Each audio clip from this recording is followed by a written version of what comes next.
జాను వాళ్ళ ఇంటికి విశ్వ చాలా సంతోషపడుతూ బయలుదేరి వస్తూ ఉంటాడు.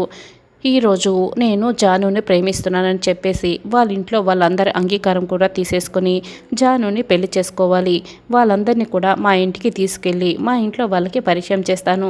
ఈరోజు ఎట్టి పరిస్థితుల్లోనూ ఇవన్నీ మాట్లాడాలి అని విశ్వ అనుకుంటూ జాను వాళ్ళ ఇంటికి వస్తాడు.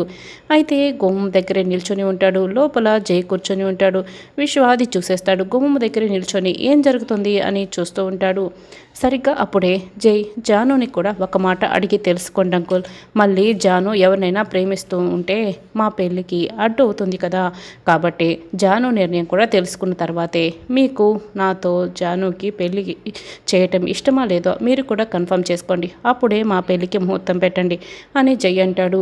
అమ్మ జాను అని శ్రీనివాస్ పిలుస్తూ ఉంటే చెప్పండి నాన్న అని జాను అక్కడికి వస్తుంది. బాబు చెప్పింది నువ్వు విన్నావు కదమ్మా అని ఇక శ్రీనివాస్ అడుగుతూ ఉంటాడు.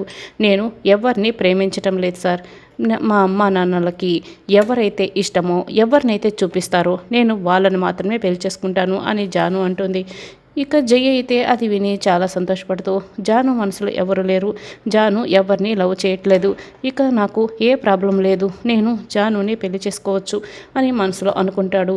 ఇక చాలా సంతోషపడుతూ జాను వైపే చూస్తూ ఉంటాడు.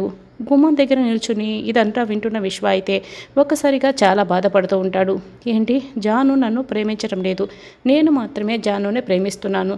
ఇప్పుడు ఇతనేమో సంబంధం మాట్లాడడానికి వచ్చేశాడు. ఇప్పుడు నా లవ్ని నేను ఎలా చెప్పాలా వద్దా అని విశ్వ అనుకొని బాధపడుతూ ఉంటాడు.